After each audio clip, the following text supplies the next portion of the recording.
죽음은 끝이 아니었습니다. 한 사람의 마지막 숨결 속에는 끝내 말하지 못한 비밀이 숨겨져 있었습니다. 정순이의 마지막 유품이 세상의 모습을 드러내는 순간 지금껏 은호가 믿어온 모든 것이 무너져 내리기 시작했습니다. 사람들은 흔히 말합니다. 시간이 지나면 상처는 아물고 슬픔은 옅어진다고. 하지만 은호의 삶은 그렇지 않았습니다. 25년 전 아빠의 의문의 죽음 이후 그녀의 세계는 이미 금이 가 있었습니다. 그리고 이제 어머니 정순이의 갑작스러운 죽음은 또 다른 균열을 가져왔습니다.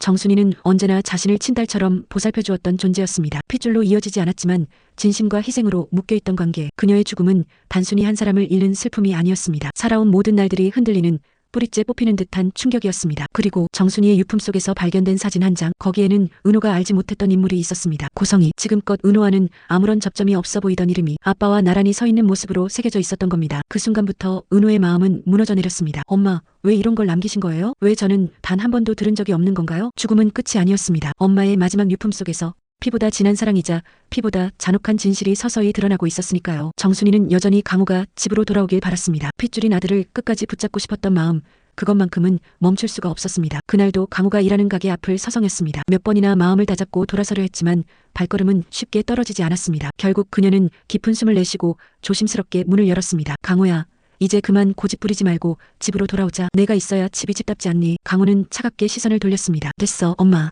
혼자가 편해. 은호랑 같이 사는 것도 집에 얽매이는 것도 이제는 싫어. 그냥 내버려 두고 가. 그 말은 정순이의 가슴을 깊게 찔렀습니다. 아들을 향한 사랑은 분명했는데 그 마음이 거부당하는 순간의 상처는 컸습니다. 그녀는 애써 눈시울을 감추며 짧게 대답했습니다. 그래, 알았어. 하지만 언제든지 집에 와. 엄마가 기다리고 있을게. 발걸음을 돌리던 순간 골목길을 빠르게 달려오던 주류 배달차가 시야를 스쳤습니다. 정순이는 미처 피하지 못했고 차에 스쳐 넘어지며 도로 연석에 머리를 강하게 부딪혔습니다. 야! 사람들의 비명이 터져나왔습니다. 강호는 깜짝 놀라 뒤돌아보았고 눈앞에 쓰러져 있는 엄마의 모습을 보고 얼굴이 하얗게 질렸습니다. 엄마, 제발 눈 좀 떠요. 엄마. 병원으로 급히 이송되었지만 상황은 위중했습니다. 혈액이 부족해 수술조차 쉽지 않았습니다. 의사들의 얼굴은 점점 굳어갔고 강호는 절망에 빠졌습니다. 그때 지은호가 한 걸음 앞으로 나섰습니다. 제가 할게요. 제 피를 쓰세요. 엄마를 살릴 수 있다면 제가 뭐든 할게요. 의사들은 놀라움을 감추지 못했습니다. 핏줄로 이어지지 않은 입양딸이 단 한순간의 망설임도 없이 자신의 피를 내어주려 하는 모습은 충격이자 감동이었습니다. 피보다 진한 사랑. 그 순간만큼은 모두가 그 말을 믿을 수밖에 없었습니다. 하지만 이 감동 뒤에는 곧 드러날 더 큰 비극이 기다리고 있었습니다. 정순이는 끝내 숨을 거두었습니다. 장례식장은 슬픔으로 가득 차 있었지만 그 공기 속에는 단순한 슬픔만이 아니라 미묘한 긴장도 감돌고 있었습니다. 검은 상복을 입은 사람들은 울음을 삼키며 향을 올렸습니다. 은호는 초췌한 얼굴로 상주 자리에 서 있었지만 그 자리는 어쩐지 자신에게 어울리지 않는 옷을 입은 듯 불편하고 어색했습니다. 왜냐하면 곁에 선 강호가 내내 차갑게 은호를 쏘아보고 있었기 때문이었습니다. 장례가 한창일 때 강호는 갑자기 사람들 앞에서 소리쳤습니다. 다 내 탓이야, 지은호. 내가 이 집에 들어오지만 않았어도 엄마는 죽지 않았어. 순간 장례식장은 얼어붙었습니다. 울던 사람들조차 눈물을 멈추고 강호를 바라봤습니다. 은호의 손이 떨렸습니다. 자신이 정순이에게 수혈까지 하며 살리려고 했다는 사실을 누구보다 잘 알고 있었기 때문이었습니다. 내가 엄마를 살리려고 했는데. 은호는 속으로 중얼거리며 눈물을 삼켰습니다. 하지만 강호는 멈추지 않았습니다. 엄마는 원래 우리 둘만 있으면 됐어. 근데 내가 들어오고 나서부터 모든 게 꼬였잖아. 결국 엄마도 이렇게 된 거라고. 장례식장은 싸늘한 정적에 잠겼습니다. 사실 그 자리에 있던 친척들과 이웃들은 모두 알고 있었습니다. 정순이가 강호를 만나러 갔다가 사고를 당했다는 것을. 그리고 은호가 아니었다면 정순이는 훨씬 더 일찍 세상을 떠났을지도 모른다는 것을. 그럼에도 불구하고 강호는 끝까지 은호를 향해 원망의 화살을 쏘아대고 있었습니다. 은호는 주먹을 꼭 쥐었습니다. 아무리 노력해도 강호는 날 가족으로 인정하지 않겠구나. 그 쓰라린 현실이 눈물보다 더 가슴을 파고들었습니다. 장례가 끝난 뒤에도 은호의 마음은 무겁게 가라앉아 있었습니다. 강호의 차가운 말이 귓가에 계속 맴돌았습니다. 지역은 은호 곁을 지켰습니다. 말은 툭툭 내뱉으면서도 장례 내내 은호가 무너지지 않도록 조용히 챙겨주었습니다. 괜히 저 녀석 말 신경 쓰지 마. 넌 충분히 잘했어. 그의 목소리는 투박했지만 그 속에는 진심이 배어 있었습니다. 반면 성재는 달랐습니다. 사람들 앞에서 대놓고 은호의 손을 잡아주고 친척들에게도 은호를 감싸는 말을 서슴지 않았습니다. 은호 후배가 아니었으면 정순이 여사님은 더 일찍 가셨을 거예요. 이 아이가 마지막까지 지키려 했습니다. 그 다정함은 은호의 눈시울을 붉히게 했습니다. 하지만 지역은 그 장면을 곁눈질하며 이를 악물었습니다. 대놓고 잘해주는 척이나 하고 있네. 성재는 적극적으로 은호를 챙겼고 지역은 무심한 척하면서도 속으로 질투를 사귀고 있었습니다. 은호는 그런 두 사람의 시선 사이에서 오히려 더 흔들리고 있었습니다. 장례가 끝나고 집에 돌아왔을 때 은호는 정순이의 방 한켠에 놓인 상자를 마주했습니다. 옷가지와 사진, 오래된 일기장이 섞여 있었지만 은호는 아직 손을 대지 못했습니다. 그저 상자 앞에 앉아 묘한 예감에 휩싸여 있었습니다. 뭘 이렇게 보관을 하고 있었어? 뚜렷하게 본 것은 없었지만 왠지 자신이 몰랐던 과거의 진실이 저 상자 속에 잠들어 있는 듯한 불길한 기운이 감돌았습니다. 장례가 끝난 뒤에도 집안 공기는 여전히 무거웠습니다. 검은 천이 거친 자리에는 싸늘한 침묵만 남아 있었고 은호는 정순이의 방에 놓인 유품 상자를 다시 바라보게 되었습니다. 상자는 생각보다 무겁고 큼지막했습니다. 겉보기에는 오래된 옷가지와 낡은 책 몇 권이 전부처럼 보였지만 은호는 쉽게 손을 뻗지 못했습니다. 손끝만 닿아도 자신이 몰랐던 과거가 쏟아져 나올 것 같은 두려움 때문이었습니다. 그날 밤 결국 은호는 마음을 다잡고 상자를 열었습니다. 안에는 정순이가 생전에 늘 쓰던 손수건, 바느질 도구, 그리고 빛바랜 사진 몇 장이 들어 있었습니다. 사진 속에서 은호는 낯선 얼굴을 발견했습니다. 자신이 알지 못하는 그러나 묘하게 익숙한 한 여인의 모습이었습니다. 이분은 누구지? 은호는 사진을 오래 바라보며 속으로 중얼거렸습니다. 그 순간 가슴 한쪽이 묘하게 쿵하고 내려앉는 느낌이 들었습니다. 설명할 수 없는 불길한 기운이었습니다. 은호는 곧바로 정순이를 잘 아는 친척에게 사진을 내밀었습니다. 혹시 이분 아세요? 하지만 친척은 잠시 머뭇거리더니 곧 시선을 피하며 고개를 저었습니다. 모르겠는데. 그러나 은호는 그 대답이 진심이 아님을 알 수 있었습니다. 입술이 잠깐 떨렸고 눈길이 부자연스럽게 흔들린 걸 놓치지 않았기 때문이었습니다. 그날 이후 은호는 이상한 점을 하나둘 더 발견하게 되었습니다. 유품 속 일기장에는 몇 장의 페이지가 아예 뜯겨나간 흔적이 있었고 편지 봉투로 보이는 종이 쪼가리 하나가 구겨져 깊숙이 처박혀 있었습니다. 거기엔 흐릿하게 남은 글씨가 보였습니다. 성희. 그 짧은 글자 하나가 은호의 마음을 흔들었습니다. 성애?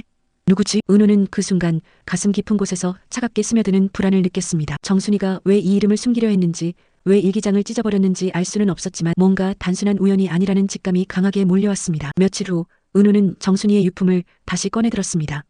그날 이후로 마음 한구석에 계속 걸린 건 일기장에 뜯긴 흔적과 사진 속 낯선 여인이었습니다. 상자를 한참 뒤적이던 은호는 밑바닥에 깔린 작은 봉투 하나를 발견했습니다. 봉투 속에는 오래된 서류와 사진 몇 장이 들어있었습니다. 사진 속에는 젊은 시절의 정순이와 함께 선한 남자의 모습이 보였습니다. 은호의 눈이 커졌습니다. 그 얼굴은 바로 자신이 아빠라고 불러왔던 사람이었습니다. 그런데 사진 속 남자는 정순이 옆에 선 또 다른 여인과도 다정하게 웃고 있었습니다. 은호는 손가락이 저릿해지는 걸 느꼈습니다. 이분이 내가 본 사진 속 성이라는 여자인 걸까? 더 충격적인 것은 함께 들어있던 출생신고서였습니다. 종이는 세월의 발의 글씨가 희미했지만 분명히 읽을 수 있었습니다. 불안에 적힌 이름은 은호가 평생 아빠라 불러왔던 바로 그 사람이었습니다. 아빠가 사실은 내 친아빠였다고? 은호의 손이 떨렸습니다. 눈앞이 흐려지며 숨이 막혔습니다. 그 순간 머릿속을 스쳐 지나간 건 정순이의 마지막 눈빛이었습니다. 그 눈빛에는 끝내 털어놓지 못한 무언가가 담겨 있었음을 이제야 깨닫게 된 겁니다. 왜 나에게 한 번도 말해주지 않았던 거지?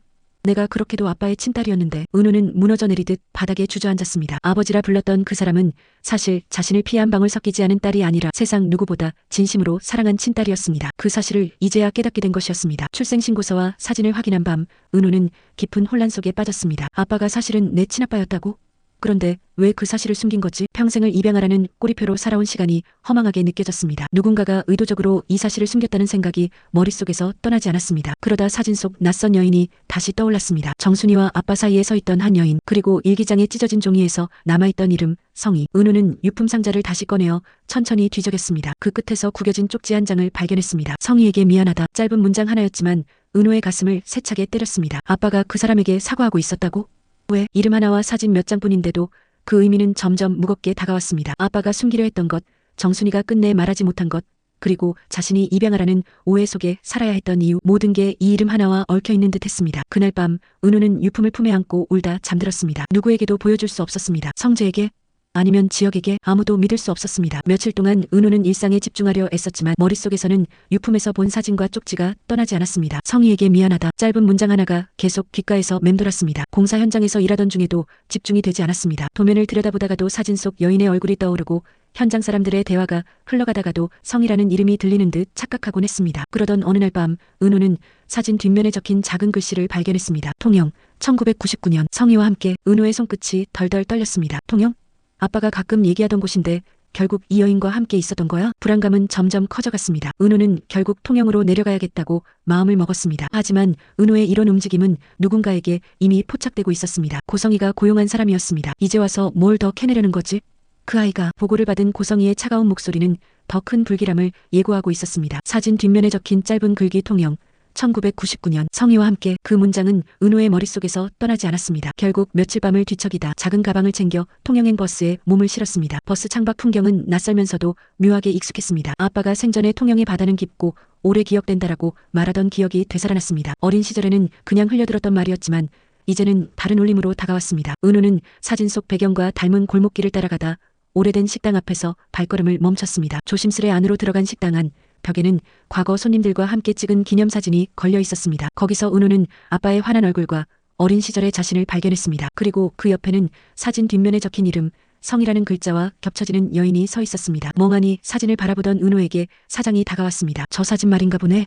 참 오래된 손님들이지. 저 남자분 성이 지씨였을 거야. 동네 지신의 사람이었지. 은호의 심장은 크게 요동쳤습니다. 지신의 그렇다면 아빠. 머릿속 퍼즐 조각이 하나둘 맞춰지기 시작했습니다. 아빠, 자신, 그리고 성이라는 이름. 식당을 나온 은호는 바닷가에 홀로 섰습니다. 파도 소리와 갈매기 울음소리가 허공에 흩어졌습니다. 차가운 바람이 불자 눈물이 저절로 흘러내렸습니다. 아빠, 왜 나한테 단 한 번도 말씀하지 않으셨어요? 내가 친딸이라고 그렇게 사랑했다고 왜 끝내 숨기고 떠나신 거예요? 그 절규가 바다에 삼켜지던 순간 은호는 등 뒤에서 묘한 시선을 느꼈습니다. 고개를 돌려봤지만 아무도 없었습니다. 그러나 골목 모퉁이에는 한 여자가 서 있었습니다. 평범한 동네 사람처럼 보였지만 표정은 냉정했습니다. 그녀는 휴대전화를 귀에 대고 낮게 말했습니다. 대표님, 지은호 실장 통영까지 내려왔습니다. 통화를 마친 여자는 아무 일 없었다는 듯 자리를 떠났습니다. 은호는 전혀 알 수 없었습니다. 그 여자는 고성이가 보낸 사람이었다는 것을. 며칠 후 은호는 집으로 돌아왔습니다. 통영에서 얻은 단서들은 머릿속을 더 복잡하게 만들었고 마음은 점점 지쳐갔습니다. 그날 저녁 뜻밖의 손님이 찾아왔습니다. 가온재단 대표 고성이었습니다. 은호 실장님, 갑작스럽게 찾아와서 미안해요. 어머니 장례식에 가보지도 못해서 마음이 걸렸어요. 고성이의 태도는 겉으로는 차분했고 위로하는 듯 보였습니다. 그리고 작은 봉투 하나를 내밀었습니다. 조금이나마 위로가 되길 바라며 준비한 거니 받아줘요. 은호는 고개를 숙여 감사의 인사를 하고 어쩔 수 없이 봉투를 받아들었습니다. 그녀가 돌아간 뒤 은호는 조심스레 봉투를 열었습니다. 안에는 위로금이 들어 있었습니다. 그러나 은호의 시선을 사로잡은 건 돈이 아니라 봉투에 선명히 찍힌 글자였습니다. 가온재단. 그 순간 은호의 심장이 쿵 내려앉았습니다. 통영에서 들었던 이름, 사진 뒷면에서 본 이름, 그리고 정순이의 일기장에서 뜯겨나간 흔적 속 이름, 모든 퍼즐 조각이 성이라는 이름으로 향하고 있었습니다. 고성의 유품 속 그 이름이 아니겠지? 은호는 봉투를 손에 쥔 채 숨이 막히는 듯 멍하니 서 있었습니다. 엄마의 죽음 뒤 드러난 마지막 유품이 이제는 돌이킬 수 없는 진실의 문을 열어젖히고 있었던 겁니다.